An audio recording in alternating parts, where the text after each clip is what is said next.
இயக்குனர் கோபி நயினார் அவர்களை,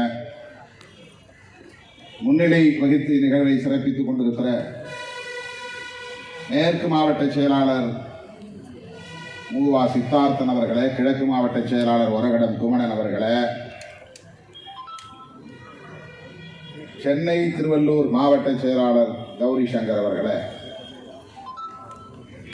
இந்த நிகழ்வில் பங்கேற்று இதனை சிறப்பித்துக் கொண்டிருக்கிற கண்டன உரை ஆற்றி குற்றவாளிகளை தண்டிக்க வேண்டும் என்று வலியுறுத்தியிருக்கிற கட்சியின் அரசியல் குழு செயலாளர் அண்ணன் நீலவானத்து நிலவன் அவர்களே, தலைமை நிலைய செயலாளர் பாலசிங்கம் அவர்களே, கட்சியின் துணை பொதுச் செயலாளர் வழக்கறிஞர் எழில் கரோலின் அவர்களே, மண்டல அமைப்பு செயலாளர் வழக்கறிஞர் கௌதமன் கோபு அவர்களே, நாடாளுமன்ற தொகுதி பொறுப்பாளர்கள் வழக்கறிஞர் நெடுஞ்செழியன் அவர்களே, கதிர் நிலவன் அவர்களே, இளவரசு அவர்களே, இந்த நிகழ்வில் பங்கேற்று இதனை சிறப்பித்துக் கொண்டிருக்கிற மாநில பொறுப்பாளர்கள் வழக்கறிஞர் பேராசிரியர் அண்ணன் உதயபான் அவர்களே, வெளிச்சம் பிரவீன் அவர்களே, தளபதி சுந்தர் அவர்களே, வெங்கல் கோடீலன் அவர்களே, முல்லை அன்பரசு, பிட்டி செல்வம், பேரறிவாளன், அமரகவி, தமிழியன், அருண் கௌதமன், வெங்கல் பாக்சர் மணி, சூர விஸ்வநாதன், வெள்ளியூர் தயாளன், சீனிவாசன், சிவசுப்பிரமணியன், சென்னீர் குப்பம் செங்குட்டுவன், முல்லை ராவணன், செஞ்சி செல்வம், பொற்கொடி, ரூபகாந்தா, ஜெயபிரதா ராம், மணி, ஜெயகாந்தன், செங்கதிர், கைவண்டூர் செந்தில், சுரேஷ், ஜெய்வீம் திராவிடமணி ஆகிய தோழர்களே, மாவட்ட பொறுப்பாளர்களே, ஒன்றிய நிர்வாகிகளே, தொகுதி பொறுப்பாளர்களே மற்றும் பல்வேறு துணைநிலை அமைப்புகளை சார்ந்த முன்னணி நிர்வாகிகளே, நன்றி உரை ஆற்றவிருக்கிற நகர செயலாளர் முத்தமிழன் அவர்களே, பாதிக்கப்பட்டிருக்கிற கை குழந்தையோடு நீதி கேட்டு இந்த களத்தில் நம்மோடு நிற்கிற தங்கை அமுடு அவர்களே, தீண்டாமை ஒழிப்பு முன்னணியின் சார்பில் இங்கே கண்டன உரை ஆற்றிய மோகனா அவர்களே, இங்கே திரளாக கூடியிருக்கிற என் உயிரின் உயிரான விடுதலை சிறுத்தைகளே, ஆந்திர பகுதியில் இருந்து வருகை இருந்திருக்கிற விடுதலை சிறுத்தைகளே, செய்தி தொடர்பாளர் தம்பி சிறுவரசு உள்ளிட்ட முன்னணி நிர்வாகிகளே, உங்கள் அனைவருக்கும் என்னுடைய பணிவார்ந்த வணக்கத்தை தெரிவித்துக் கொள்கிறேன். பொன்னேரி வட்டம் ஆவூரை சார்ந்த அமுலு, எல்லாபுரம் ஒன்றியத்தில் உள்ள காரணி என்கிற கிராமத்தை சார்ந்த கௌதமனை விரும்பி திருமணம் செய்திருக்கிறார். இருவரும் ஒருவருக்கொருவர் மனதார விரும்பி நேசித்து தமது இல்லற வாழ்க்கையை தேடிக்கொண்டனர். கௌதமன் வன்னியர் சமூகத்தை சார்ந்த ஒரு இளைஞர். இந்த பகுதியில் அவர்களை ரெட்டியார் என்றும் அழைப்பதாக சொல்லுகிறார்கள். சில இடங்களில் வன்னிய கவுண்டர் என்று சொல்லுவதைப் போல வன்னியர் ரெட்டி என்று திருவள்ளூர் வட்டாரத்தில் அழைக்கப்படுவதாக சொல்லப்படுகிறது. ஆகவே அந்த சமூகத்தை சார்ந்த கௌதமன் அமுலுவை விரும்பி இந்த சமூகம் என்று தெரிந்த பிறகும் கூட அவரை விரும்பி திருமணம் செய்து கொண்டார். அதன் பின்னர் கௌதமனின் குடும்பத்தினருக்கு இது தெரிய வருகிறது. கௌதமன் குடும்பத்தை சார்ந்தவர்கள், பெற்றோர், உற்றார் உறவினர்கள் கௌதமனுக்கு ஒரு நெருக்கடியை ஏற்படுத்தி இருக்கிறார்கள். அந்த சமூகத்தை சார்ந்த பெண்ணை நீ திருமணம் செய்யக்கூடாது, அப்படி செய்திருந்தாலும் அவளோடு வாழக்கூடாது, அவளை விட்டுவிட்டு வந்துவிடு, நம்முடைய சமூகத்திலேயே ஒரு பெண்ணை பார்த்து உனக்கு திருமணம் செய்து வைக்கிறோம், நீ எங்களோடு இரு என்று கட்டாயப்படுத்தியிருக்கிறான். கௌதமன் நேர்மையாக வாழ வேண்டும் என்கிற ஒரு பக்குவத்தை கொண்ட இளைஞராக இருந்திருக்கிறார். தன்னை விரும்பிய பெண்ணை, அதுவும் கை குழந்தையோடு விட்டுவிட முடியாது. ஏறத்தாழ 7-8 ஆண்டுகள் அவன் காதலித்திருக்கிறான். 7-8 ஆண்டுகளில் சாதி தெரியாமல் இருந்திருக்காது, சாதி தெரிந்துதான் அவன் நேசித்திருக்கிறான். அதன் பிறகுதான் திருமணம் செய்வதற்கும் ஒப்புக்கொண்டிருக்கிறான். பதிவு திருமணம் நடந்திருக்கிறது. இந்த நிலையில் தான் கௌதமனின் குடும்பத்தை சார்ந்தவர்கள் அந்த பெண்ணை அப்படியே விட்டுவிட வேண்டும், குடும்பத்தோடு வந்து எங்களோடு வாழ வேண்டும், வேறு திருமணம் செய்து கொள்ள வேண்டும் என்று வற்புறுத்தி இருக்கிறார்கள், அச்சுறுத்தி இருக்கிறார்கள். ஆனால் அதற்கு அவன் உடன்படவில்லை. துணிச்சலாக தான் எடுத்த முடிவில் உறுதியாக இருந்திருக்கிறார். நேசித்த பெண்ணை கைவிட்டுவிடக் கூடாது என்பதில் உறுதியாக இருந்திருக்கிறார். காதலுக்கு உரிய மரியாதையை தந்திருக்கிறார். சாதி என்ன பெரிது என்று இந்த சாதி உணர்வை அவன் உதறி எறிந்திருக்கிறார். சாதியை விட மேலானது காதல், சாதியை விட மேலானது நம்பிக்கை, சாதியை விட மேலானது தன்னை விரும்புகிற ஒரு பெண்ணை கைவிடாமல் இருக்கிற அறம் என அந்த குடும்பத்தில் மிக உயர்ந்த மாண்புகளை கொண்ட, மனிதாபிமானம் கொண்ட ஒரு இளைஞராக கௌதமன் வளர்ந்திருக்கிறான். அவன் ITI படித்த ஒரு இளைஞர், பெரிய அளவில் பட்டதாரியோ அல்லது பெரிய படிப்போ எதுவும் இல்லை. செல்போன் சர்வீஸ், கைபேசிகளுக்கு பழுது நீக்குகிற பணியை செய்யக்கூடிய ஒரு கடையை வைத்து அதிலிருந்து வருகிற வருமானத்தை வைத்து தன்னுடைய மனைவி மற்றும் பிள்ளைகளை காப்பாற்ற வேண்டும் என்பதில் உறுதியாக இருந்திருக்கிறார். நேர்மையாக உழைத்து வாழ வேண்டும் என்கிற அந்த பண்பு, நம்பிய பெண்ணை கைவிடக்கூடாது என்கிற அந்த நேர்மை திறம், உண்மையான காதல், இவையெல்லாம் கௌதமனுக்குரிய சிறப்பு பண்புகளாக, மாண்புகளாக இருந்திருக்கிறது. யாரும் அவனுக்கு அமுழு தரப்பில் இருந்து நெருக்கடி தரவில்லை, அச்சுறுத்தல் இல்லை. என் பெண்ணை விட்டுட்டு போனேன்னா உன்னை சும்மா விட மாட்டேன் அப்படின்னு யாரும் நெருக்கடி கொடுக்கவில்லை. அல்லது அமுழுவும் என்னை கைவிட்டு விட்டால் நான் அப்படி செய்து கொள்வேன், இப்படி செய்து கொள்வேன், உன்னை சும்மா விட மாட்டேன் என்று அச்சுறுத்தக்கூடிய அளவுக்கு வலிமை பெற்ற ஒரு பெண்ணாகவும் இல்லை. சாதாரணமான ஒரு செவிலியர், வெளி உலகம் தெரியாத ஒரு இளம் பெண், அரசியல் தொடர்பு இல்லாத ஒரு இளம் பெண், தன்னை நேசித்தவனை கணவனாக ஏற்று அவனோடு வாழ வேண்டும் என்று விரும்புகிற ஒரு சராசரி பெண். ஆகவே அமுலு தரப்பிலிருந்து அமுலுடைய தந்தையோ தாயோ, அமுலுடைய குடும்பத்தை சார்ந்த உற்றார் உறவினர்களோ, மாமன் மைத்துனர்களோ யாரும் கௌதமனுக்கு நெருக்கடி தரவில்லை. எனவே அவன் ஒரு அச்சுறுத்தலின் அடிப்படையிலே, பயத்தின் அடிப்படையிலே இந்த பெண்ணை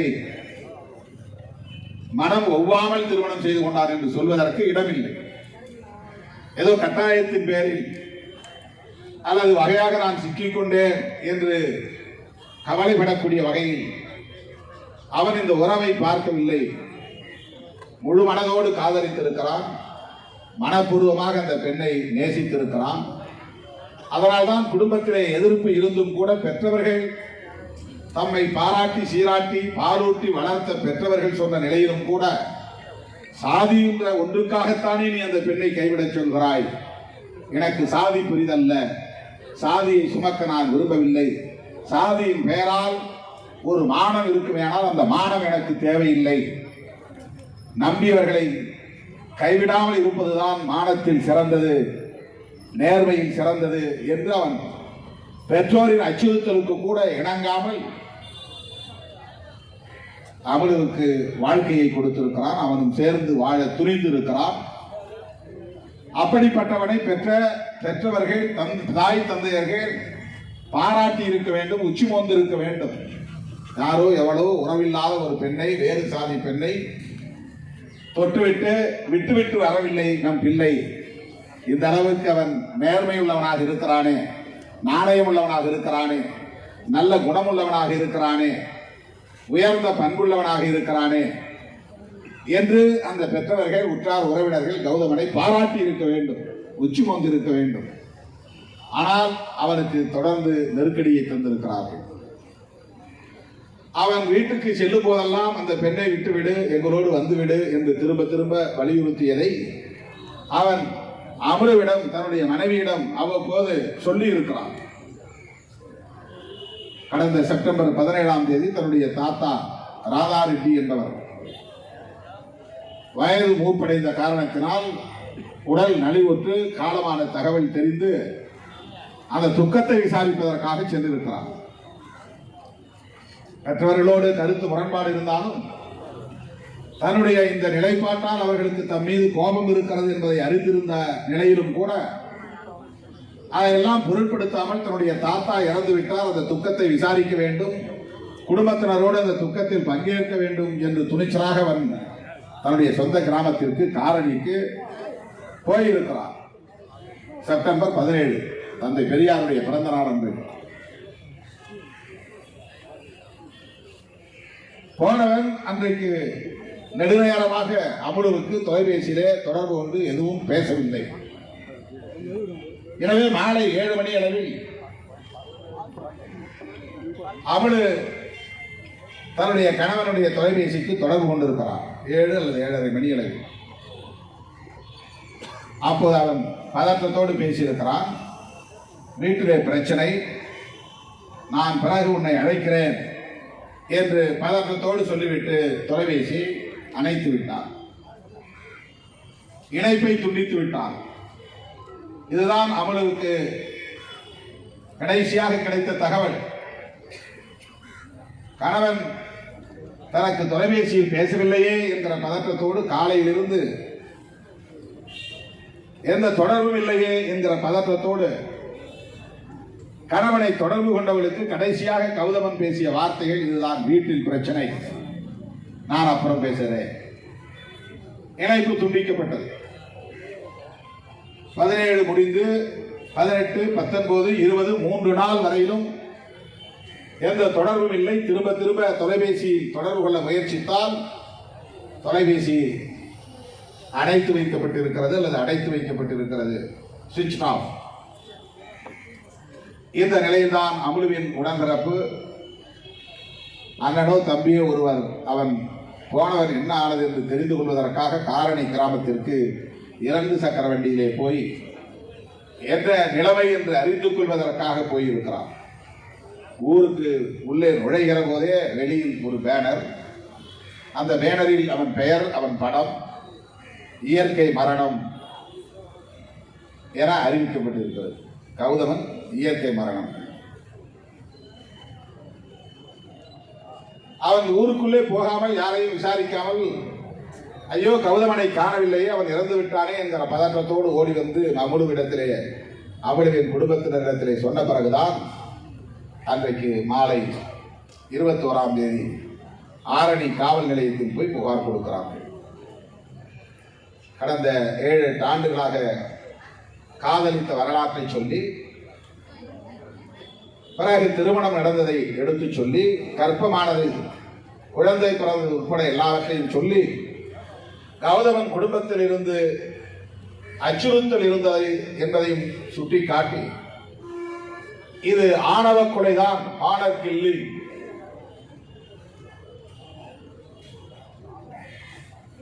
என்று எழுத்துப்பூர்வமாக புகாரை எழுதி கொடுத்திருக்கிறார். இந்த நிலையிலே காவல்துறை என்ன செய்திருக்க வேண்டும்? பொதுவாக எஃப்ஐஆர் என்றால் ஃபர்ஸ்ட் இன்ஃபர்மேஷன் ரிப்போர்ட், அது முதல் தகவல் அறிக்கை. நாம் எப்படி புகார் கொடுக்கிறோமோ அப்படியே அந்த புகாரை ஏற்றுக்கொண்டு அந்த புகாரில் சொல்லப்பட்டிருக்கிற அடிப்படையில், தகவலின் அடிப்படையில் வழக்கை பதிவு செய்ய வேண்டும். சிஎஸ்ஆர் கொடுக்கணும் அல்லது வழக்கை பதிவு செய்ய வேண்டும். அதற்கு பிறகுதான் ஐஓ இன்வெஸ்டிகேஷன் ஆபீசர்.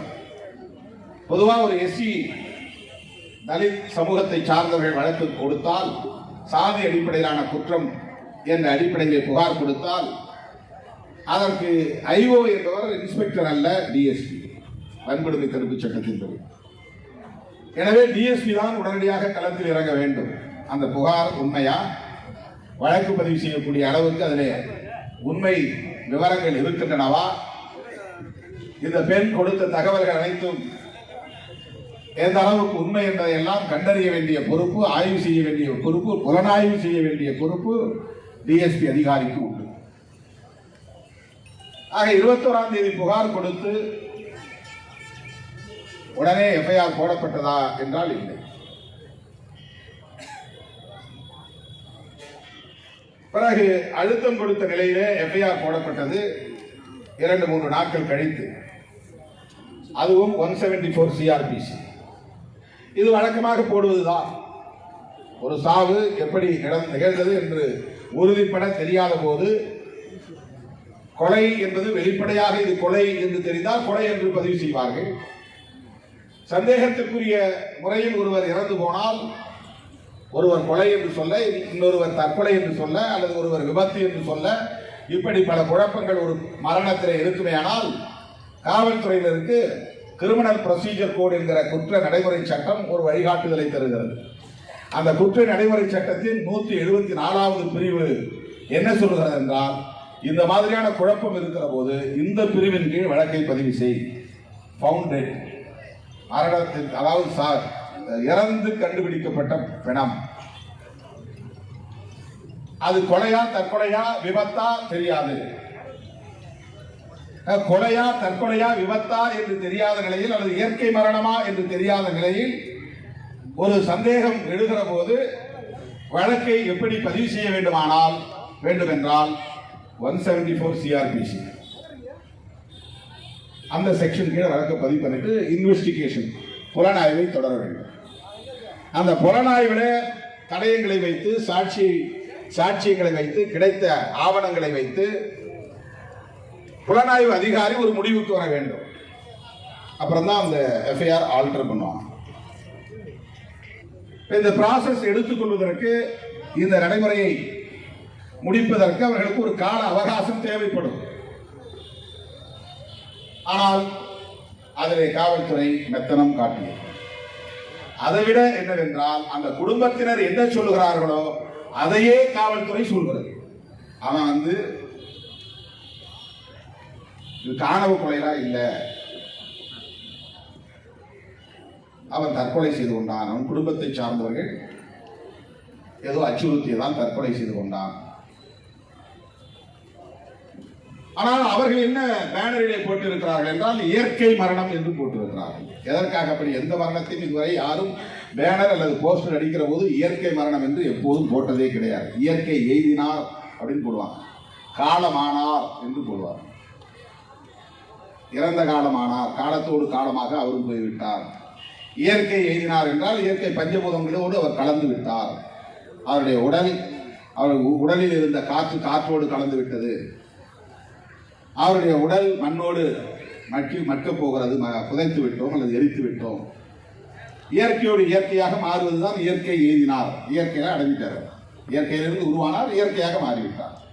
பஞ்சபூதங்களிலிருந்து தான் மனிதர்கள் தோன்றுகிறார்கள். மண்ணிலிருந்து, காற்றிலிருந்து, நீரிலிருந்து, நெருப்பிலிருந்து, இந்த ஆகாயத்திலிருந்து தான் உயிரினம் தோன்றுகிறது. பிறகு அந்த உயிர் உடலை விட்டு போன பிறகு மறுபடியும் அது அழுகி அல்லது எரிக்கப்பட்டு அல்லது புதைக்கப்பெற்று ஏதோ ஒரு வகையில் இயற்கையோடு இயற்கையாக மாறுவதால் தான் ஒருவன் இறந்ததை இயற்கை எய்தினார் என்று நாம் எழுதுகிறோம். இயற்கை மரணம் என்று எங்கும் யாரும் இதுவரையில் பதிவு செய்ததாக நமக்கு சான்றுகளே கிடையாது. இயற்கை மரணம் என்று சொல்ல வேண்டிய அவசியம் இல்லை. அந்த இளைஞனுக்கு 32 வயது தான்.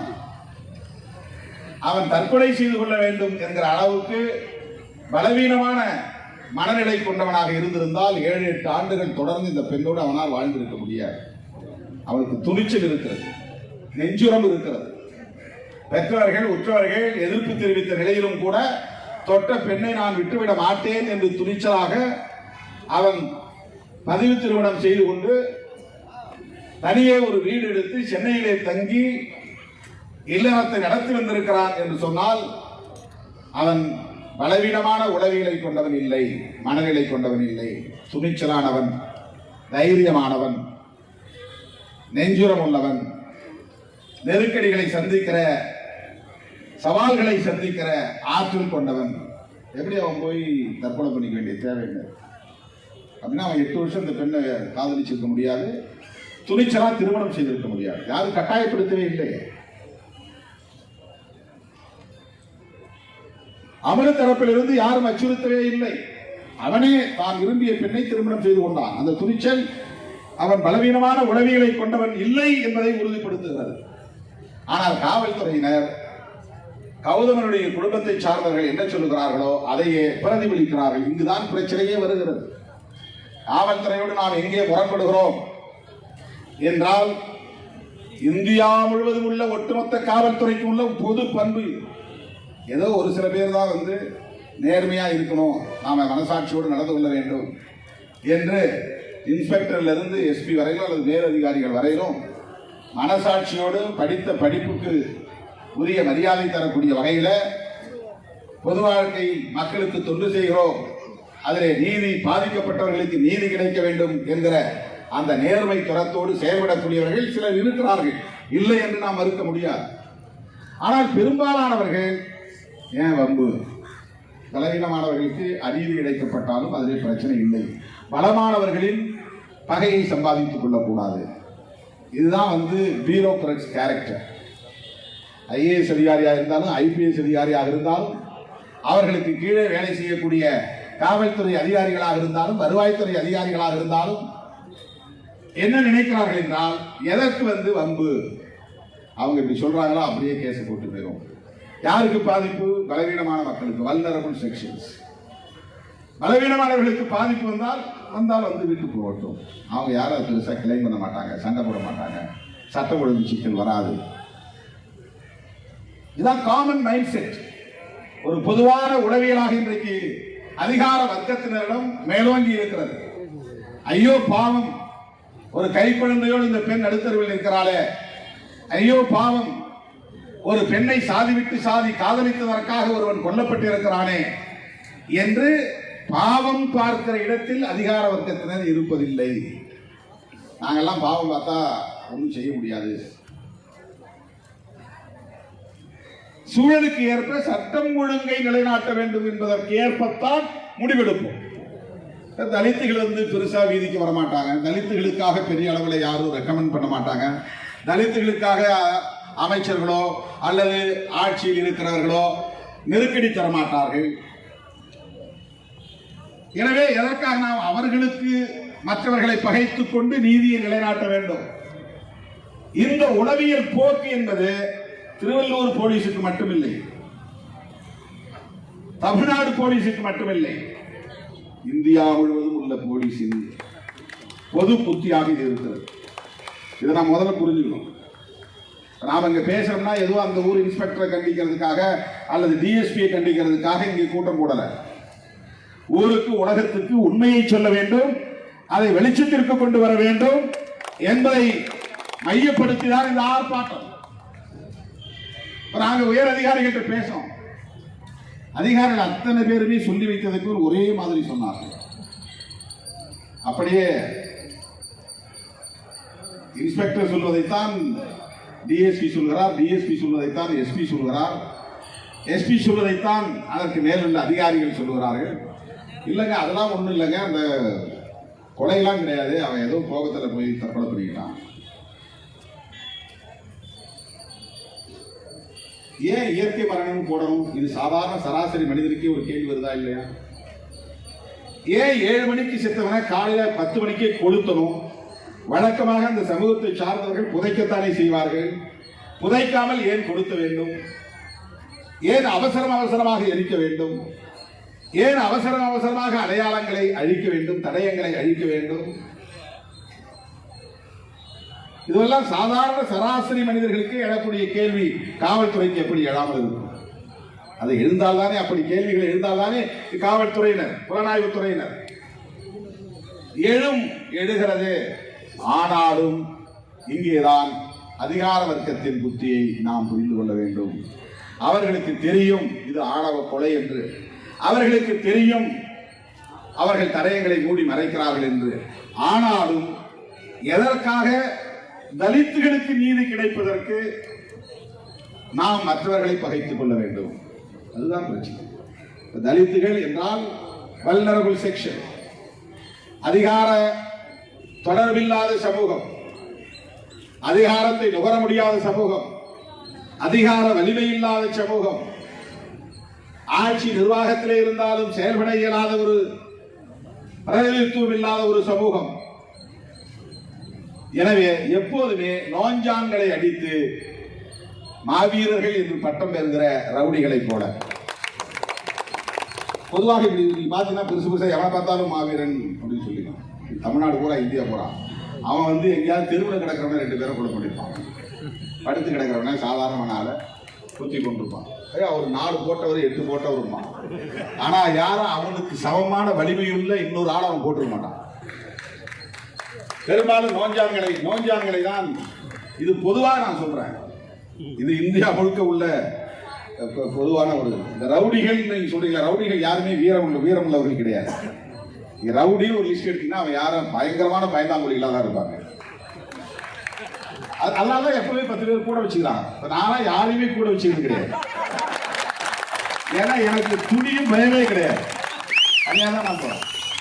எப்பவுமே 10 பேரை கூட வச்சுக்கிறவங்க பயந்துட்டே இருக்கிறான்னு அர்த்தம். ரவுடிகளை பார்த்தா அப்படிதான் இருப்பாங்க. நான் பொதுவாக சொல்றேன், இந்தியா முழுக்க சொல்றேன், உலகம் முழுக்க சொல்றேன். இந்த போலீஸ் கூட என்னன்னா பயங்கரமான ஆளுமா, ஆனா நோஞ்சா மேலதான் இவன் கேச போட்டிருப்பான்.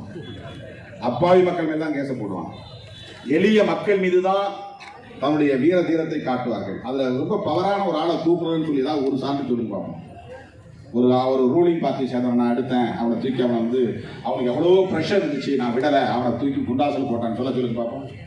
சும்மா சின்ன சின்ன தகராறு பண்றவன், ரோட்ல நின்று எடுக்கிறவன், கஞ்சா அடிச்சு நிற்கிறவன், திரும்ப அவன் மேல போட்டு இவனுக்கு ஒரு லிஸ்ட் கணக்கு வேற வேணும். போலீஸுக்கு ஒரு மாசத்துல இத்தனை பேரை பிடிக்கணும், இத்தனை பேரை சிறைப்படுத்தணும்னு ஒரு கணக்கு வேற கொடுக்கணும்.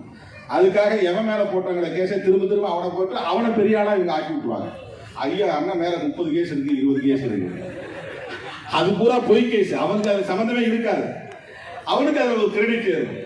நான் யார் தெரியுமா, இத்தனை கேஸ், அவன் காலை தூக்கிக்குவான். அந்த மாதிரி எளிய மக்களை நசுக்கி தம்முடைய ஆளுமையை நிலைநாட்டக்கூடிய ஒரு பொது புத்தி அதிகாரிகளிடத்தில் இருக்கிறது. வலியவர்களின் மீது இவர்கள் நடவடிக்கை எடுத்தால் நாடு உருப்படும்.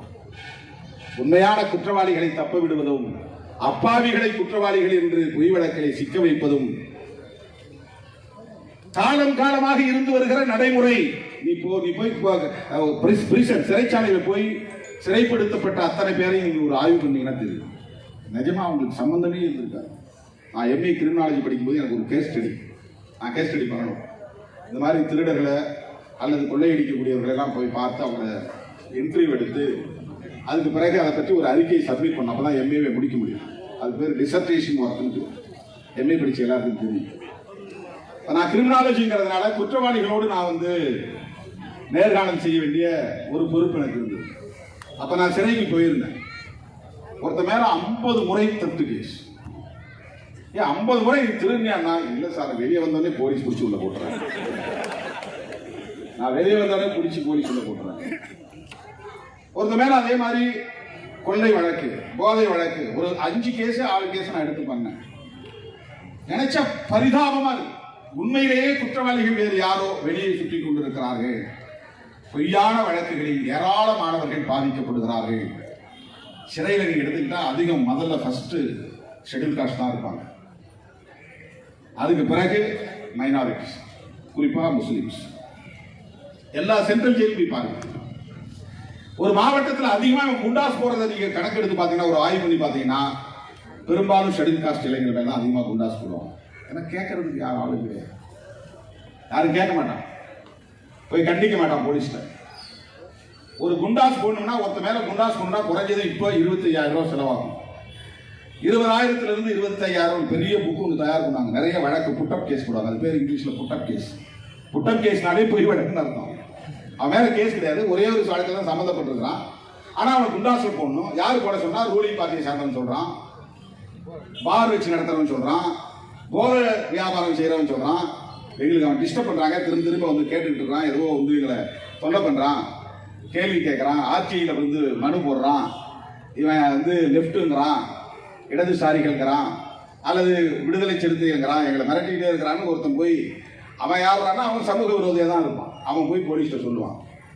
போலீஸுக்கு அதுல இருந்து வரக்கூடிய மாமூல் பாதிக்கப்படும் இல்லையா?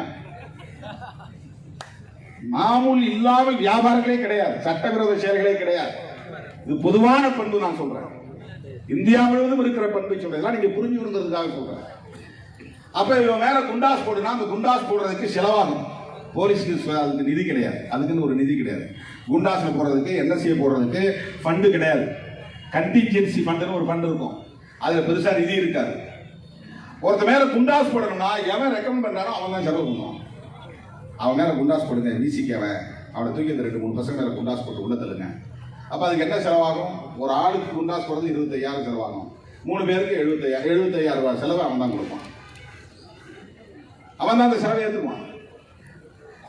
ஆகவே வல்னரபிள் செக்ஷன்ஸ், பாதிக்கப்படக்கூடிய, இலகுவாக பாதிக்கப்படக்கூடிய, சமூகத்தில் பலவீனமானவர்கள் என்ற நிலையை பெற்றிருக்கிற மக்களின் மீது வழக்கை பதிவு செய்வது, குண்டர் தடுப்பு, தேசிய பாதுகாப்பு சட்டங்களை ஏவுவது, 110 இப்ப புதுசா ஒன்று அடிக்கடி போடுறாங்க, ஹிஸ்டரி ஷீட், வரலாற்று ஏடு ஒன்று உருவாக்குவாங்க.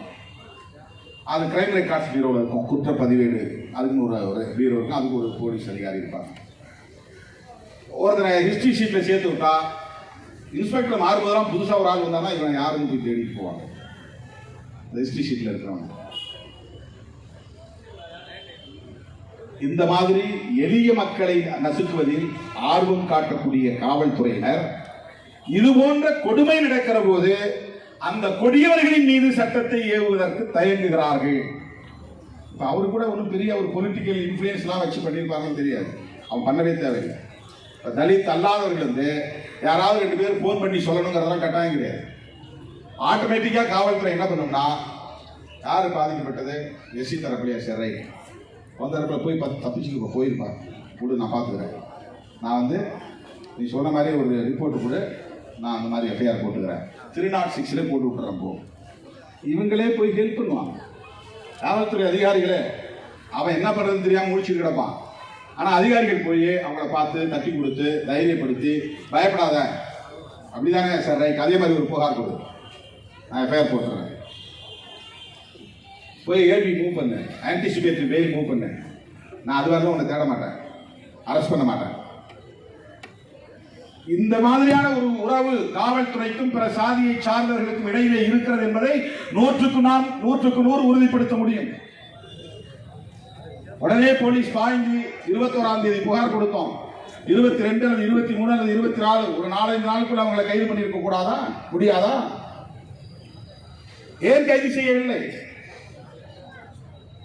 நீ 306 கூட போட வேண்டாம், 306 இருக்கட்டும். 306 ஐபிசிங்கிறது abetment to commit suicide, தற்கொலை செய்து கொள்வதற்கு தூண்டுவது. தூண்டுவது என்றால் அச்சுறுத்துவது அல்லது இழிவுபடுத்துவது, கேவலப்படுத்துவது. அதனால் தாங்கிக் கொள்ள முடியாமல் அவன் தற்கொலை செய்து கொண்டான் என்று அவருடைய பெற்றோர் மீது வழக்கு பதிவு செய்து, அந்த abetment to commit suicide என்கிற வழக்கு rigorous imprisonment, ஆயுள் தண்டனை கொடுக்கலாம். 7 வருஷத்துக்கு மேல தண்டனை கொடுக்கக்கூடிய குற்றம் அது. அதிகபட்சம் ஆயுள் தண்டனை கொடுக்கக்கூடிய குற்றம்.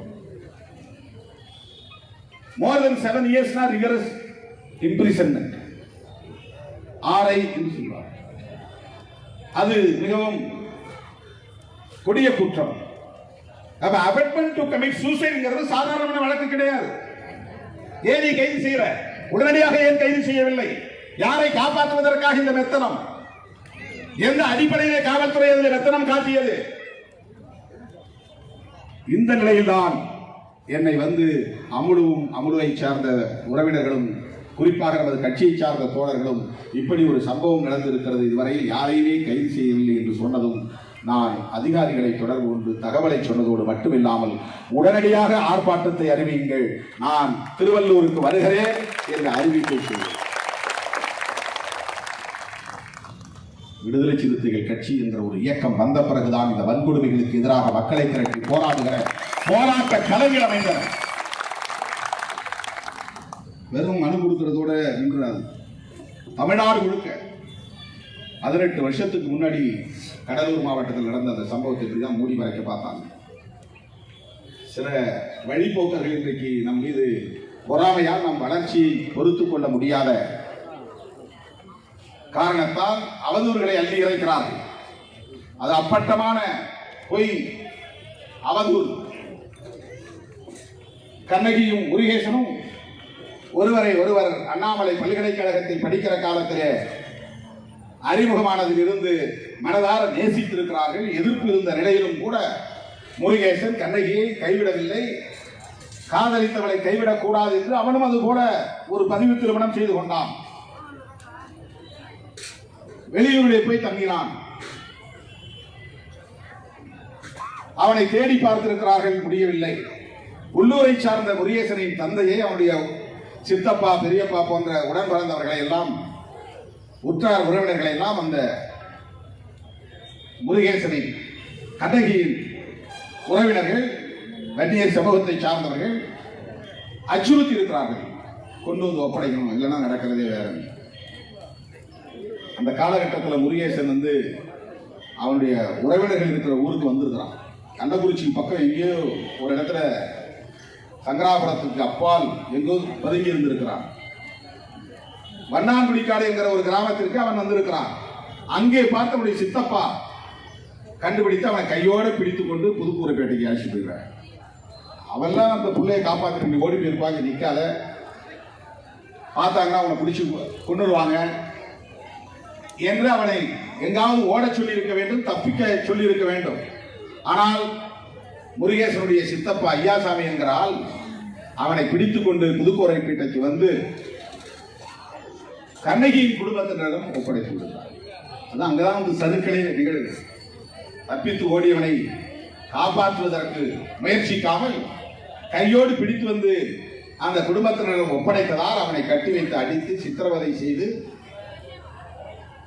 எங்கே அவளை மறைத்து வைத்திருக்கிறாய் என்று வற்புறுத்திய போது அவன் அடியெல்லாம் அதையெல்லாம் தாங்கிக் கொண்டான். ஆனால் கடைசியாக ஒரு கோரிக்கை வைத்திருக்கிறான், எங்கள் 2 பேரையும் வாழ அனுமதித்தால் நான் அவள் இருக்கும் இடத்தை காட்டுகிறேன் என்று சொல்லியிருக்கிறார். உடனே அவர்கள் நாடகமாடி, நீ இருக்கிற இடத்தை சொல்லு, 2 பேரும் சேர்ந்து வாழ்ந்துங்க, நீங்க தான் கல்யாணம் பண்ணிட்டீங்களே, அவை உயிரோட நல்லபடியா இருக்கிறாளான்னு பார்க்கணும், அவ்வளவுதான், அவன் இருக்கிற இடத்தை சொல்லு அப்படின்னு சொன்ன பிறகு அவன் இருக்கிற இடத்தை சொன்னதும் ஐயாசாமி என்பவனும் மற்றவர்களும் சேர்ந்து அந்த இடத்துக்கு போய் அந்த பெண்ணையும் அங்கே கூட்டிக் கொண்டு வருகிறார். இது 2வது பெரிய சறுக்கு, மிகப்பெரிய துரோகமான நடவடிக்கை செய்தது. இந்த குடும்பத்தை சார்ந்தவர்களை பயந்தால், அச்சுறுத்தலாம், உயிருக்கு பயந்து கொண்டு வந்து ஒரே இடத்தில் 2 பேரையும் கட்டி வைத்து சித்திரவதை செய்கிறார்கள், நிர்வாணப்படுத்துகிறார்கள்.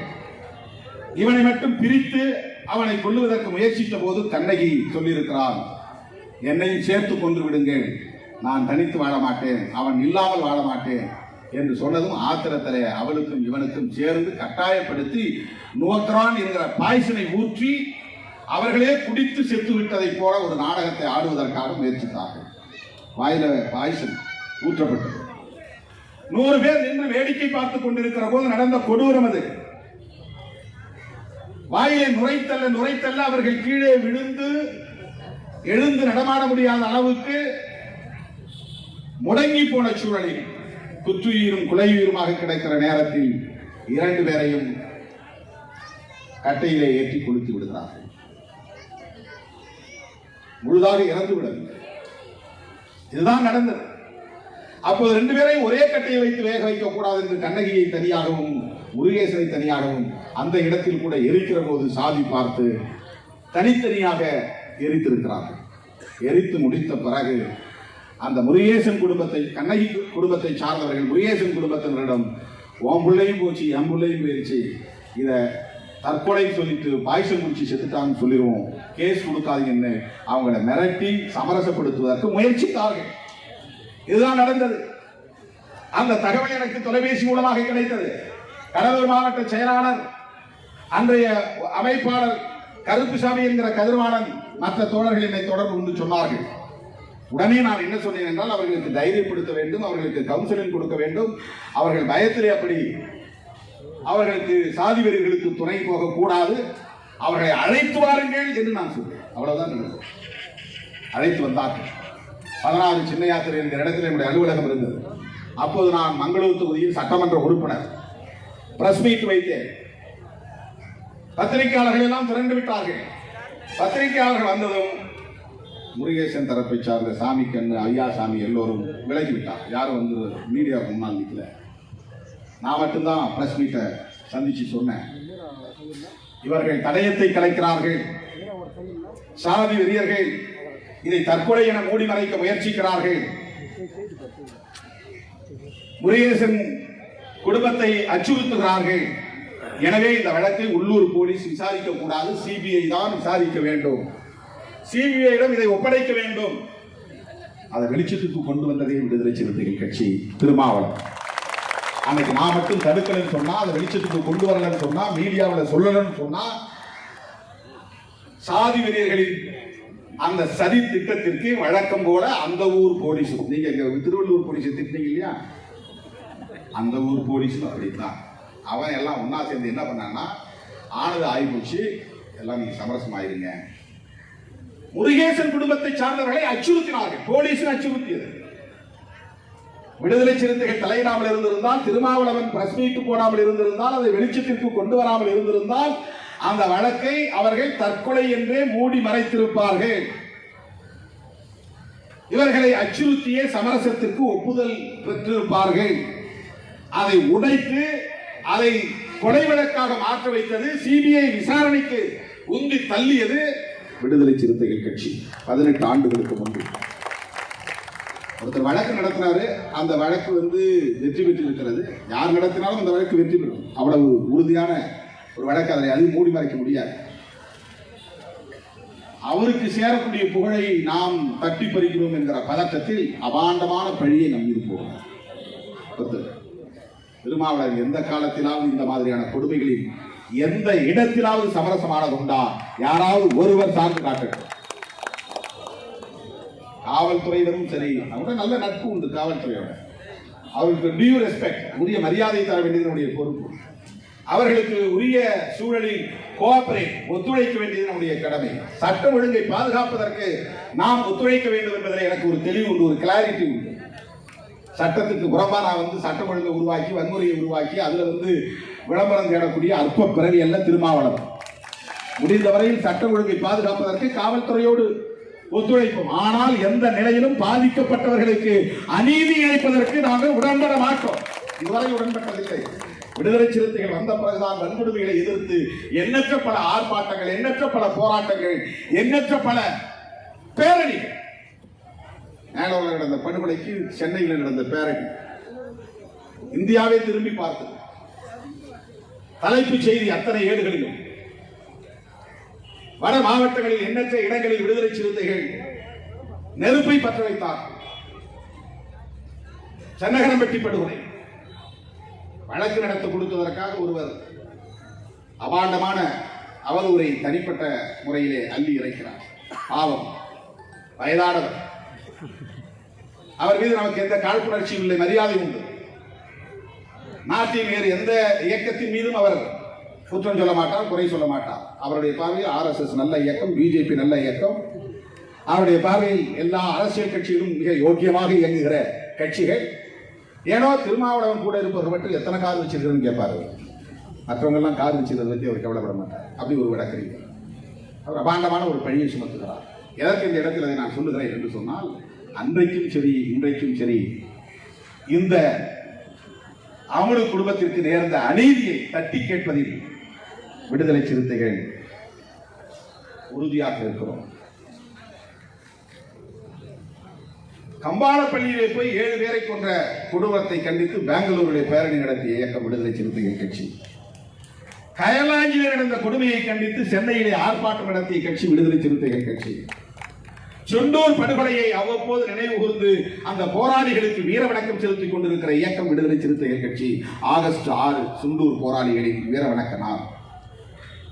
அங்கு ஒரு நில உரிமை பிரச்சனை தான். அந்த இடத்திற்கு நேரடியாக போய்விட்டு வந்தவன் திருமாவளவன். பல 10 ஆண்டுகளுக்கு பிறகு அந்த மக்களை போய் சந்தித்து விட்டு வந்திருக்கிறேன். ஸ்ரீகாகுளம் மாவட்டத்தில் லட்சுமிப்பேட்டை என்கிற இடத்தில் இதே போல ஒரு நில உரிமை பிரச்சனையில் விடிய காலையில் அந்த கிராமத்திற்குள்ளே புகுந்து சாதி வெறியர்கள் காப்பு என்கிற சமூகத்தை சார்ந்த ரெட்டியார்கள் தாக்கியதில் 5 பேர் படுகொலை செய்யப்பட்டார்கள். 10க்கும் மேற்பட்டவர்கள் படுகாயமுற்றார்கள். அந்த படுகொலையானவர்களின் குடும்பத்தினரை சந்தித்து ஆறுதல் சொல்லிவிட்டு ஸ்ரீகாகுளம் என்கிற இடத்தில் நடந்த கண்டன ஆர்ப்பாட்டத்தில் திருமாவளவன் பங்கேற்று விட்டு வந்தார். அவதூறுகளை அள்ளி இறைத்து இந்த சமூகத்திற்கான எழுச்சியை தடுத்துவிட வேண்டும் என்று சில கும்பல் பிற்போக்கு சக்திகள், பிஜேபி, RSS உள்ளிட்ட சனாதன சக்திகள், சாதி இருப்பை கட்டி காப்பாற்ற வேண்டும் என்று துடிக்கிற சக்திகள், ஒடுக்கப்பட்டவர்கள் ஒடுக்கப்பட்டவர்களாகவே தொடர வேண்டும், கக்கூஸ் கழுவ வேண்டும், தெருவை கூட்ட வேண்டும், காலம் காலமாக இவர்கள் அடிமை சகதியில் உழல வேண்டும் என்று நினைக்கக்கூடிய அந்த சனாதன சக்திகளின் கைக்கூலிகள் சில பேர் தலித்துகள் என்கிற பெயரால் விடுதலை சிறுத்தைகளுக்கு எதிரான அவதூறுகளை அள்ளி இறைத்துக் கொண்டிருக்கிறார்கள். ஆக இன்றைக்கு இந்த கொடுமை கேட்டதும் அந்த தகவலை அறிந்ததும் நான் பதறி போனேன். மாவட்ட செயலாளர் கோபி நயனாரை உடனே புறப்பட்டு கட்சி தலைமையகத்திற்கு வாருங்கள் என்று அழைத்தேன். ஏற்கனவே நாங்கள் இணைந்து பணியாற்றிக் கொண்டிருக்கிறோம், தோழர்கள் அதை கண்டித்திருக்கிறோம். அதை 306 என்று வழக்காக மாற்றுவதற்கு நாம் கொடுத்த அழுத்தம் தான் காரணம். இல்லை என்றால் கூட அந்த வழக்கையும் பதிவு செய்திருக்க மாட்டார்கள். அடுத்து என்ன செய்ய வேண்டும் என்று கோபி நயனாரும் முன்னணி பொறுப்பாளர்களும் பாலசிங்கம் உட்பட அனைவரும் என்னிடத்தில் கேட்டபோது நான் சொன்னேன், உடனடியாக கண்டன ஆர்ப்பாட்டத்தை திருவள்ளூரில் நடத்துங்கள் என்று நான் கேட்டேன். அருமை தோழர்களே, இப்படி சொல்லிக்கொண்டே போகலாம். நேற்று கூட திருவிடைமருதூர் பக்கம் தஞ்சாவூர் மாவட்டம் வேட்டவேலன்குடி பிரபாகரன் என்கிற ஒரு இளைஞர் கொல்லப்பட்டிருக்கிறார். ஒரு ஆசாரி சமூகத்தை சார்ந்த பெண்ணை காதலித்தார் என்பதற்காக உடனே சாலை மறியல் போராட்டத்தில் இறங்கி களத்தில் இருந்து கொண்டிருக்கிற இயக்கம் விடுதலை சிறுத்தைகள் கட்சி.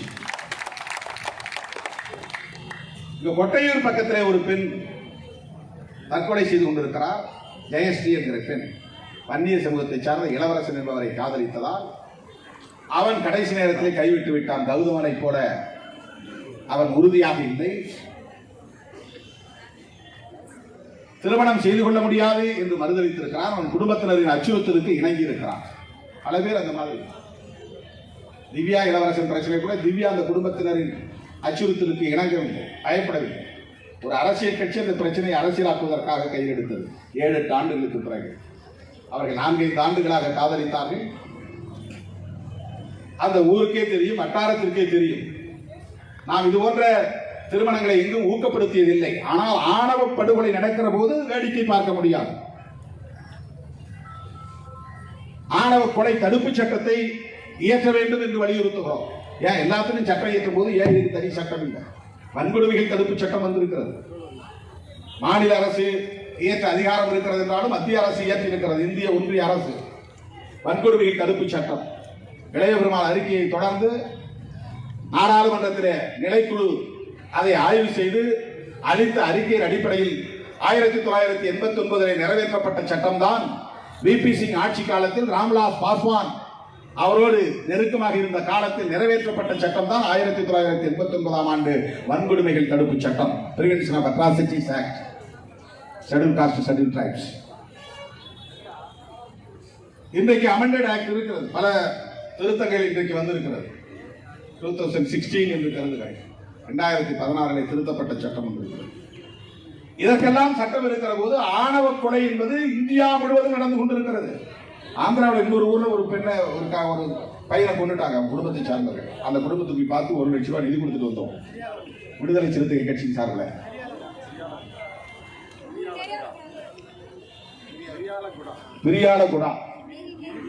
விரியாலகுடா என்ற இடத்துல ஒரு இளம் பெண், பார்ப்பதற்கே பரிதாபமாக இருந்தது. அவவும் கர்ப்பிணி பெண், அம்ருதா என்ற அந்த பெண்ணுக்கு பெயர். அந்த குடும்பத்தை போய் பார்த்தோம். அந்த குடும்பத்துக்கு கட்சி சார்பில் நிதி கொடுத்துட்டு வந்தோம். இந்தியா முழுவதும் நடக்கிறது, உத்தரப்பிரதேசத்தில் நடக்கிறது, மகாராஷ்டிராவில் நடக்கிறது, ஆந்திராவில் நடக்கிறது. சாதி விட்டு சாதி திருமணம் செய்தால், மதம் விட்டு மதம் திருமணம் செய்தால் கொடூரமாக ஆணையோ பெண்ணையோ அல்லது இருவரையுமோ கொடூரமாக படுகொலை செய்யக்கூடிய போக்கு. கிருஷ்ணகிரி பக்கத்தில் ஓசூரில் எப்படி அந்த பெண்ணையும் பையனையும் சேர்த்து கொலை செய்து ஆற்றிலே விட்டு விட்டார்கள். அதை கண்டித்து அதை வெளிச்சத்திற்கு கொண்டு வந்த இயக்கம் விடுதலை சிறுத்தைகள் கட்சி. யார் யாரை விரும்புகிறார்கள் என்று நமக்கு தெரியாது. யாரையும் போய் திருமணம் செய்து கொள்கின்ற எந்த இடத்தில் நாம் ஊக்கப்படுத்தியதில்லை. ஆனால் இது காலம் முழுவதும் மனித குலத்தில் நிகழ்ந்து வருகிற ஒன்று. அமுடுவை நமக்கு தெரியுமா? அமுடுவை காதலித்த கௌதமனை தெரியுமா? அவர்களுக்கு இடையிலே காதல் மலர்ந்தது இந்த குடும்பத்துக்கும் தெரியாது, அந்த குடும்பத்துக்கும் தெரியாது, குடும்பத்தை சார்ந்தவர்களுக்கே தெரியாது என்கிற போது திருமாவளவனுக்கு எப்படி தெரியும்?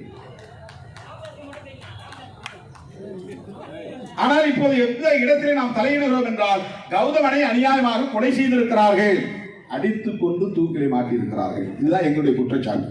நீங்க இல்லைன்னு ப்ரூவ் பண்ணுங்க. இது நடக்கிறது. அவனாக போய் தற்கொலை செய்து கொள்ளவில்லை, அதுவும் அவங்க வீட்டிலே மேல மாடியில் போய், அதுவும் இரவு 7:30 மணி. 7:30 மணி வீட்டில் யாரும் இருந்திருக்க மாட்டாங்களா? இரவு 10 மணிக்கு நல்லா தூங்கிட்டேன்னு சொல்லலாம்.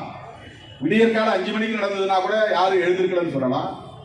பகல் வேலைனா கூட நாங்கெல்லாம் வெளியில போயிட்டோம், கும்முடிப்பூண்டி போயிட்டோம், அங்க போயிட்டோம், இங்க போயிட்டோம், பெரிய வேலை சாமி கும்பிட போயிட்டோம், அல்லது சென்னைக்கு போயிட்டோம். ஆள் இல்லாத நேரத்தில் அவன் தற்கொலை பண்ணிட்டான்னு சொல்லலாம். 7:30 மணி என்பது ஊர் அடங்குகிற நேரமா? தெரு அடங்குகிற நேரமா? வீட்டில் யாரும் விழித்துக் கொண்டு இருக்கவில்லையா? யாரும் இல்லாத நேரத்தில் எப்படி அவன் தற்கொலை செய்து கொள்ள முடியும்? இல்லாமல் இருந்தார்களா? எல்லோரும் இருக்கிற நேரத்தில் எப்படி தற்கொலை செய்து கொள்ள முடியும்? என்னதான் அவன் இன்னொரு சாதி பெண்ணை திருமணம் செய்து கொண்டாலும் தான் பெற்ற பிள்ளை என்கிற நிலையிலே அவன் தற்கொலை செய்து கொள்ள முயற்சிப்பானே. ஆனால் தடுக்க வேண்டும் என்றல்லவா எண்ணம் வந்திருக்க வேண்டும். ஆனால் இவர்கள் இவ்வளவு சொல்லி நம் பேச்சை கேட்கவில்லையே என்று அவனை அடித்து கொலை செய்து தூக்கிலை மாட்டியிருக்கிறார்கள். அல்லது கண்ணகி முருகேசன் வாயிலே பாய்ச்சலை ஊற்றி தற்கொலை செய்து கொண்டதாக செய்ததை போல இவர்களே தூக்கில் மாட்ட வைத்திருப்பார். கட்டாயப்படுத்தி தூக்கிலை மாற்றினா என்ன செய்யும்? தற்கொலை என்றதை இப்போ போஸ்ட்மார்ட்டம் ரிப்போர்ட்ல தற்கொலைனா சொல்ல தெரியும், சொல்ல மாட்டான். போஸ்ட்மார்ட்டம் ரிப்போர்ட் தற்கொலைனா சொல்ல முடியாது.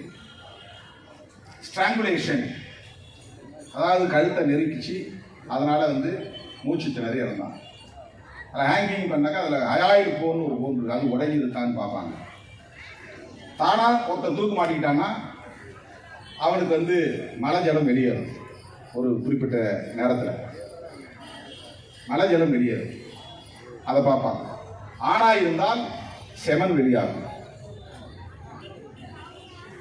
உடலில் இருந்து விந்து வெளியாகும், நாக்கு வெளியே தள்ளும்.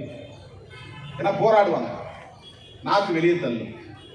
சில நேரங்களில் பல்லால நாக்கை கடிப்பாங்க, பல்லுல காயம் இருக்கு, பல் காயம், அவருடைய பல்லே அவருடைய நாக்கை கடிச்சு காயம் இருக்கு. இதெல்லாம்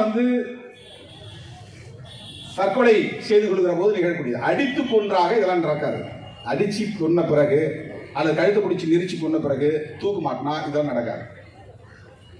வேற என்ன இருக்கும்? உடம்புல சிராய்ப்பு காயங்கள் இருக்கும், அல்லது அவன் நகத்துல எதிரியை பிடிச்சி அவன் கில்லு இருந்தால் நகத்துல சிராய்ப்பு அவங்க தோல் இருக்கும். அதாவது யார் அடிச்சு போடுறாங்களோ அவங்களை பிடிச்சி அவன் கில்லி இருப்பான், தப்பிக்கிறதுக்கு முயற்சி பண்ணியிருப்பான். அப்போ அவன் நகத்துல மற்றவங்களுடைய ஸ்கின் இருக்கும், அல்லது முடி இருக்கும், அவன் தலையை முடி பிடிச்சி இழுத்துருப்பான், அவன் முடி இருக்கும், ஹேர் இருக்கும். இதெல்லாம் தடயங்க. அல்லது கீழே சிந்தி கிடக்கிற ரத்தத்தை எடுத்து பார்த்தா அந்த ரத்தம் அவனுடைய ரத்தமாக இருக்கலாம், அல்லது எதிரியோட ரத்தமாக இருக்கலாம். எவன் கொன்னானோ அவன் ரத்தமாக கூட இருக்கலாம். அந்த ரத்தத்தை இவனோட ரத்தத்தோட பொருத்தி பார்த்து டிஎன்ஏ டெஸ்ட் பண்ணி பார்க்கணும், இவன் ரத்தம் தானா அந்த ரத்தம், இதை பார்க்க முடியும். எனவே கொலை என்பது வேறு, தற்கொலை என்பது வேறு. தடயங்களிலேயே இதை கண்டறிந்து கொள்ள முடியும். ஆனால் போலீஸ் இப்போ பாருங்க, நாம இந்த ராம்குமார் விஷயத்தில் நான் எவ்வளவு சொன்ன, ஒரே ஒரு ஆள் சொன்னேன், இது விபத்தா நடக்கல, அவன் வயரை கடிச்சு அதனால சாகல, இது கொலையா தான் இருக்கும்னு நான் சந்தேகப்பட்டு திரும்ப திரும்ப சொன்னேன். ஒரு அட்வொகேட் நான், வேற யாரும் அதில் தலையில்லை. இன்னைக்கு அரசாங்கம், தமிழ்நாடு அரசாங்கம் ஒரு ரிப்போர்ட் வந்த பிறகு அதை ரீஇன்வெஸ்டிகேஷனுக்கு ஆர்டர் போட்டிருக்கு. அன்னைக்கு என்ன எவ்வளவு திட்டுனாங்க எல்லாம், சங்கிகளும் சனாதன கும்பலும் சாதி வெறியர்களும் உள்ள எப்படி, அதாவது ஜெயிலுக்குள்ள போயிட்டு வந்தவங்களுக்கு தெரியும். ஜெயிலில் அப்படி யாரும் ஈஸியாக தற்கொலை பண்ணிக்கிறதுக்கான சூழல்லாம் அங்கே இருக்காது. போய் நான் கரண்டில் கை வச்சு சாத்துட்டான், அல்லது அங்கே ஒரு கயிறு இருந்துச்சு கயிறு எடுத்து மாட்டிக்கிட்டாங்க, பண்ணவே முடியாது. ரொம்ப கஷ்டம், தற்கொலை பண்ணிக்கிறதுலாம் வாய்ப்பே கிடையாது. ஜெயிலில் ஒருத்தன் சாகிறாங்க, ஒன்று அடிச்சு கொண்டு இருக்கணும், அல்லது ஏதாவது ஒரு வேற காரணமாக இருக்கும். போதைப் பொருள்லாம் உள்ள போகும். அது ஜெயிலில் சாதாரணமாக நடக்கும். ஆனால் போதைப் பொருளால் யாரும் சாக மாட்டாங்க. தற்கொலை பண்ணிக்கிறது கூட அதை சாப்பிட்டு வந்து கஞ்சா அடிச்சுன்னு சாக மாட்டாங்க. அதிகமாக மயக்கம் போகும், அவ்வளோதான். கூடுதலாக சாப்பிட்டோன்னா அதிகமாக மயக்கம் போகும். உடனே கண்டுபிடிச்சிருவாங்க, தூக்கிட்டு வந்துடுவாங்க ஹாஸ்பிட்டல். எனவே கௌதமன் வந்து கொல்லப்பட்டிருக்கிறான். கொல்லப்பட்ட பிறகுதான் அவன் தூக்கில் மாட்டப்பட்டிருக்கிறான். அல்லது கட்டாயப்படுத்தி அவனை ஏற்கனவே அவர்கள் தூக்கு கயிறை தொங்கவிட்டு கழுத்திலே மாட்டி அவனை தற்கொலை செய்து கொண்டதாக காட்டக்கூடிய வகையில் முயற்சித்திருக்கலாம். இதுதான் நடந்திருக்கும். இப்படி நாமே சிந்திக்கிற போது போலீஸே அந்த கோணத்தில் சிந்திக்கல, சிந்திக்க மாட்டாங்க.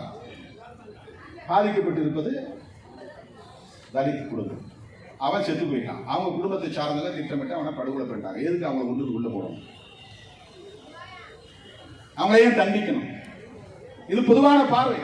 ஆகவேதான் விடுதலை சிறுத்தைகள் கட்சியின் சார்பில் தமிழக அரசுக்கு, காவல்துறைக்கு விடுக்கிற வேண்டுகோள், இந்த வழக்கை உள்ளூர் போலீஸ் விசாரிக்க கூடாது.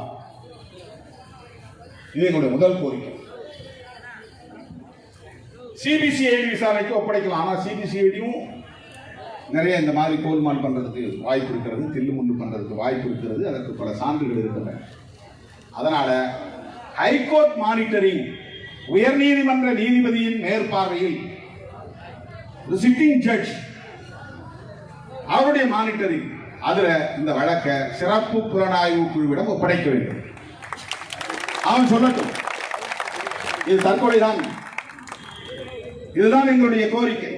இந்த வழக்கை 306 போட்டு முடித்து விடலாம் என்று கருத வேண்டாம். அப்படி 306 முடிக்க முயன்றால் நாங்கள் இதை எதிர்த்து, அரசு இந்த கோரிக்கை நிறைவேற்றாவிட்டால் உயர் நீதிமன்றத்திலே சிபிஐ விசாரணை கேட்டு வழக்கு தொடுக்கிறோம், அல்லது ஸ்பெஷல் இன்வெஸ்டிகேஷன் கேட்டு வழக்கு தொடுக்கிறோம். நீதிக்காக பாதிக்கப்பட்டவர்களின் தரப்பில் இருந்து விடுக்கிற போது இதுதான் வந்து விக்டிமாலஜிக்கல் வியூன்னு பேர். நீங்க குற்றவாளிகளின் பக்கம் நிற்கிறீங்க, நாங்க பாதிக்கப்பட்டவர்களின் பக்கம் நிற்கிறோம். விடுதலை சிறுத்தைகளின் குரல் பாதிக்கப்பட்டோரின் குரல், வாய்ஸ் ஆஃப் விக்டிம்ஸ். பிசிகே வாய்ஸ் என்பது வாய்ஸ் ஆஃப் விக்டிம்ஸ், பாதிக்கப்பட்டவர்களின் குரல்.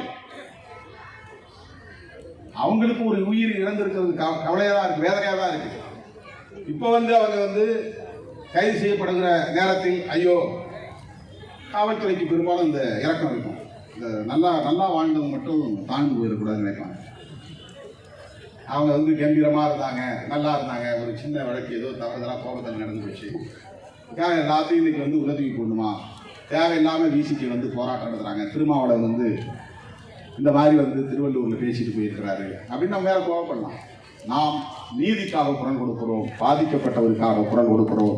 எனவே இந்த வழக்கை உயர்நீதிமன்ற நீதிபதியின் தலைமையிலான ஒரு சிறப்பு புலனாய்வு குழுவை அமைத்து விசாரிப்பதற்கு ஒப்படைக்க வேண்டும். ராஜீவ்காந்தி கொலையை எஸ்ஐடி தான் விசாரிச்சது. கார்த்திகேயன் தலைமையில் ஒரு ஸ்பெஷல் இன்வெஸ்டிகேஷன் டீம் போட்டாங்க.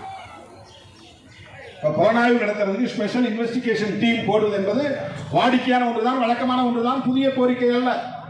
இந்த மாதிரி குழப்பம் வருகிற ஆணவ கொலைகள் தொடர்பான குற்றங்களை விசாரிப்பதற்கு உள்ளூர் காவல்துறையிடம் ஒப்படைக்கவே கூடாது. அவங்களுக்கு எண்ணற்ற பல பிரஷர் இருக்கலாம், அவங்களுக்கு இதுல பெரிய ஸ்ட்ரெஸ் இருக்கலாம், மன உளைச்சல் இருக்கலாம், ஹேண்டில் பண்ண தெரியாம கூட இருக்கலாம். அது இண்டிவிஜுவல் பொறுத்தது. பெரிய டென்ஷனா இருக்குன்னு இந்த மாதிரி வழக்குகள் எடுத்து நடக்கும்போது, அதனால அவங்க பாவம், அவங்களை விட்டுருங்க. உள்ளூர் போலீஸுக்காக நான் பரிந்துரைக்கிறேன். இந்த ஊர் டிஎஸ்பிக்காக நான் ஆதரவு வக்காலத்து வாங்குகிறேன். அவருக்கு போய் இவ்வளவு கிரிட்டிக்கலான கேஸை ஒப்படைக்காதீங்க, பாவம். தயவு கூர்ந்து அவர்களை விட்டு விடுங்க. ஸ்பெஷல் இன்வெஸ்டிகேஷன் டீம் போடுங்க. இதே நிறைய பேர் புலனாய்வுல புலிகள் இருப்பாங்க, போலீஸ்லயே புலனாய்வு புலிகள். அவர்களை 3 பேரோ 4 பேரோ கொண்ட ஒரு குழுவை போட்டு உயர்நீதிமன்ற நீதிபதியின் கண்காணிப்பில் மேற்பார்வையில் விசாரணை நடத்த வேண்டும். இந்த குடும்பத்திற்கு வன்கொடுமை தடுப்பு சட்டத்தின் கீழ் வழங்க வேண்டிய இழப்பீட்டை வழங்க வேண்டும். ஆட்டோமேட்டிக்கா வன்கொடுமை தடுப்பு சட்டம் வரணும். இது ஒரு ஸ்பான்டேனியஸ் அப்ரோச், ஆட்டோமேட்டிக்கா வரணும். ஏன்னா ஒரு தலித், 2 பேர் சம்பந்தப்பட்ட விஷயத்தில் ஒரு தலித் இருக்கிறான் அப்படின்னா அவனுக்கு பாதிப்பு ஏற்பட்டால் கண்ணை மூடிக்கிட்டு எஸ்சி ஆக்ட் போடணும். அப்படி போலன்னா அந்த அதிகாரியை போர் வண்டியபடி அவன் மேல கேச போட்டு உள்ள தூக்கி போடணும். இதை எது சொல்லுதுன்னா எஸ்சிஎஸ்டி ஆக்ட் தான் சொல்லுது, பிஓஏ ஆக்ட் தான் சொல்லுது. ஒரு புகாரை ஏற்க மறுத்தால், அந்த புகாரை வாங்கிக் கொள்ள மறுத்தால், வழக்கு பதிவு செய்ய மறுத்தால், வேண்டுமென்றே மெத்தனமாக இருந்தால், அதை திரித்துவிட முயற்சித்தால், திசை திருப்ப முயற்சித்தால், அவங்க மேலவே 41A 4 செக்ஷன் 1 வந்து கிளாஸ், ஏங்கிறது சப் கிளாஸ். 4வது பிரிவுல 1வது துணை பிரிவு, அதுக்கு கீழே இருக்கக்கூடிய உட்பிரிவு 41A. அதன்படி ஒரு இன்வெஸ்டிகேஷன் ஆபீசரை கூட தூக்கி உள்ள போடலாம், அவங்க மேலே எஸ்சிஎஸ்டி ஆக்ட் போடலாம்னு அந்த எஸ்சிஎஸ்டி ஆக்டே சொல்லுது. அதெல்லாம் இங்க நடக்குமா? சட்டத்தை முறையாக நடைமுறைப்படுத்தினால் ஆணவ கொலைகளே நடக்காது. இந்த வன்கொடுமை தடுப்பு சட்டமே போதும். ஆனால் மிஸ்யூஸ் பண்றான்னு இது கொடுக்கும். எல்லா சட்டங்களையும் போலீஸ் மிஸ்யூஸ் தான் பண்ணுது. ஐபிசி என்ன ரொம்ப கரெக்டா போடுறாங்களா கேஸ்? சரியான குற்றவாளிகள் மீது தான் போடுறாங்களா? எந்த வழக்கு சரியான குற்றவாளிகள் மேல போடுறாங்க சொல்லுங்க? நிறைய அப்பாவி தான் பாதிக்கப்படுறாங்க. அப்புறம் அவங்களுக்கு விருப்பம் போல ஒருத்தரை பழிவாங்கன்னா அவங்க என்னென்ன செக்ஷன்ஸ் இருக்கோ வெளியே வர முடியாது, எல்லாத்தையும் சேர்த்து போடுவாங்க. அதனால அது ஃபால்ஸ் கேஸ் சொல்றது. அப்ப எல்லா சட்டங்களுமே மிஸ்யூஸ் தான் ஆகுது. ஏன் எவனும் இந்த சட்டத்தை நீ மிஸ்யூஸ் பண்றேன்னு யாரும் குரல் கொடுக்கறது? தலித்துகள் வந்து ஒரு புகார் கொடுத்தா உடனே மிஸ்யூஸ், பிசிஆரை தவறா பயன்படுத்துறாங்க. இவங்கள 2 பேரும் சண்டை போட்டு இவனு தான் வந்து நீ கேஸ் போடுன்னு ஒருத்தன் தூண்டி விடுவான், இன்னொருத்தன் வந்து வேண்டாம் அந்த கேஸை வாபஸ் வாங்கிக்க, நாங்கள் ஏதாவது அதுக்கு உதவி செய்யறோம் அப்படின்னு இவன் தான் பேரம் பேசுவான். எல்லாம் செஞ்சு முடிச்சுட்டு தலித்துகள் மேல பழிய போடுவான். எப்படி வேணாலும் பழிய போட முடியும் பாருங்க. தலித்துகளை எப்படி வேணாலும் போய் சொல்லுவீங்க. இப்ப நம்ம கண்ணகி முருகேசன் கேஸ்ல கூட அவங்களை கூப்பிட்டு அவங்க மிரட்டி இப்படி சொல்லுறது மாத்தி சொல்லுதுன்னு மறுபடியும் மிஸ்யூஸ் பண்றாங்க. அவங்களை வந்து தவறா ட்ரெயின் பண்றாங்க. நீ வந்து திருமாவளவனுக்கு எதிராக சொல்லு, அவன் தான் சொன்னாலே சொல்லு. அப்ப ஒரு எஸ்சியை, ஒரு தலித்த எப்படி வேண்டுமானாலும் தம் விருப்பப்படி வளைத்துக் கொள்ள முடியும் என்பதற்கு அதுவும் ஒரு சான்று. உதவி செய்யறோங்கிற பேர்ல, அவங்களுக்கு நீதி பெற்று தரங்கிற பேர்ல அவங்களை தன்னுடைய கட்டுப்பாட்டுகளை வைத்துக் கொண்டு தம் விருப்பம் போல அவர்களை வளைப்பது, அது ஒரு வகையான ஃபோர்சிபிலி அப்படிங்கிறாங்க இல்லையா, கட்டாயப்படுத்துது. அது ஏதோ ஒரு அச்சுறுத்தல். எனவே இந்த ஆணவ கொலைகளை தடுக்க 2வது கோரிக்கை, இந்த வழக்கை ஒரு எஸ்ஐடியிடம் ஒப்படைக்க வேண்டும், under the monitoring of high court judge. 2வது கோரிக்கை, உடனடியாக தமிழக அரசு, மாண்புமிகு முதல்வர் அவர்கள் தமிழகத்தில் ஆணவ கொலை தடுப்பு சட்டம் ஒன்றை கொண்டு வர வேண்டும். சட்டமே கிடையாது, ஆனர் கில்லிங். இங்கிலீஷ்ல பேர் வச்சுக்கலாம். இது வந்து வரட்டு கௌரவம், என் ஜாதி உன் ஜாதின்னு பார்க்கறது வரட்டு கௌரவம். பாவம் அந்த பெற்றோர்கள். இந்த சாதி உருவாக்கி வைத்திருக்கிற ஒரு மனநோய் அவங்களை எங்க கொண்டு போய் தள்ளி இருப்பார்கள், ஒரு கொலை செய்யக்கூடிய நிலைக்கு தள்ளிவிட்டு இன்றைக்கு அவங்களுடைய வாழ்க்கையே கேள்விக்குறியாகி விட்டது. அதுக்கு என்ன காரணம்? இந்த சமுதாயம் தான். இப்ப அவங்களுக்கு என்ன கவலை? ஐயோ நம்ம சாதிக்குள்ள இந்த இன்னொரு சாதியை போய் கல்யாணம் பண்ணிச்சே, பரசாதியில போய் ஒரு பிள்ளைய கல்யாணம் பண்ணிச்சே அப்படின்னு மற்றவங்க வந்து இழிவா பேசுவாங்கன்னு இவங்களுக்கு ஒரு உளவியல் சிக்கல். மற்றவர்கள் தங்களை இழிவாக சொல்வார்கள் என்கிற அளவுக்கு ஒரு உளவியல் நெருக்கடியை இந்த சாதிய சமூக கட்டமைப்பு உருவாக்கி வைத்திருக்கிறது. இந்த சமூகம் உருவாக்கி வைத்திருக்கிறது. அது இல்லைன்னா அவன் பாட்டு அப்படியா சரிவா அவனுக்கு பிடிச்ச பண்ண கல்யாணம் பண்ணிட்டியா போய் நல்லா இரு, ஆனா எங்களோட தொடர்பு வச்சுக்காத அப்படின்னு சொல்லுவாங்க. கொல்லன்னு நினைக்க மாட்டான். தேடிக்கிட்டு போய் கூலிப்படை வச்சு ஒருத்தன் கொள்றானா எந்த அளவுக்கு சாதி வந்து அவனை மனநோயாளி ஆக்கிருக்கு பாருங்க. வரட்டு கௌரவத்தை அது வளர்த்துக்கு பாருங்க. ஒரு ஃபால்ஸ் பிரஸ்டீஜ். சாதி கௌரவம் என்பது ஒரு வரட்டு கௌரவம். இது கௌரவ கொலை அல்ல, வரட்டு கௌரவ கொலை. வரட்டு கௌரவ கொலை, பொய் கௌரவ கொலை. பிடிக்கலையா? நம்ம சமூகத்தோட உனக்கு வந்து இனிமேல் எந்த உறவு வேணாம், இந்த குடும்பத்தோட உறவு வேணாம், நீ போப்பா, நீ போய் கண்ணில் முடிக்காத, இனிமேல் எந்த காலத்தில் நான் செத்தாலும் உழைச்சாலும் வராது அப்படின்னு சொல்லலாம். கோபம் இல்லை.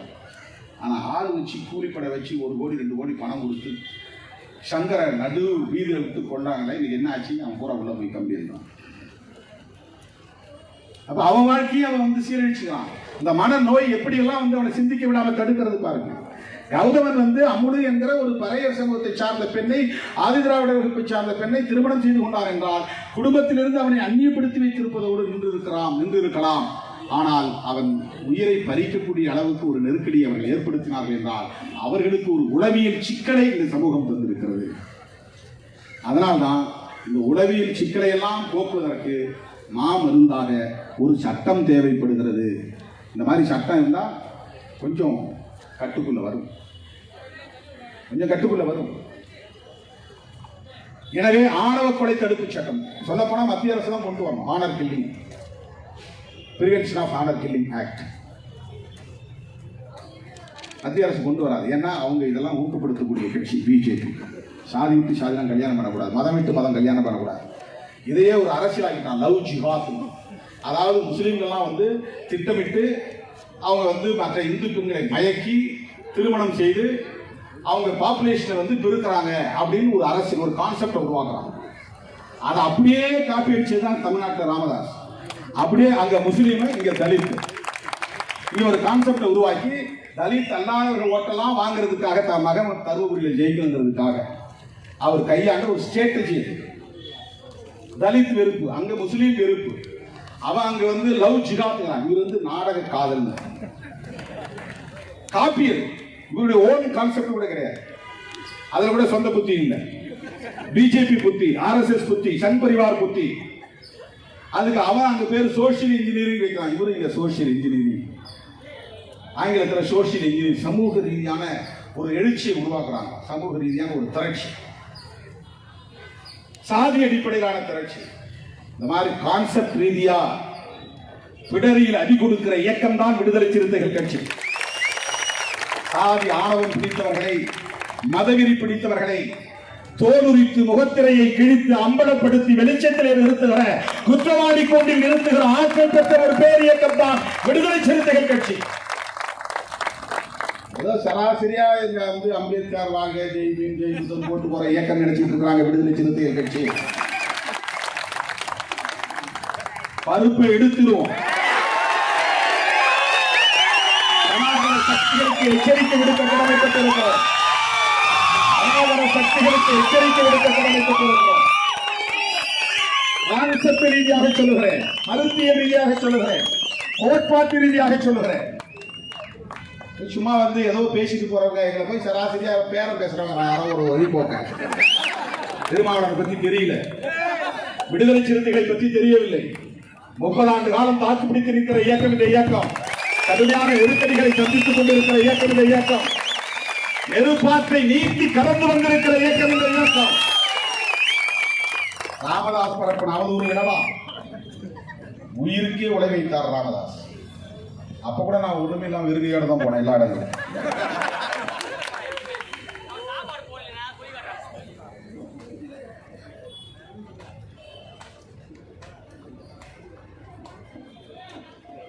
நான் ஆத்திரப்பட்டு பேசவில்லை தோழர்களே. கொடுமையை எதிர்க்கிற களத்தில் என் குரல் எப்போதும் ஓங்கி ஒலிக்கும், உரத்து ஒலிக்கும்.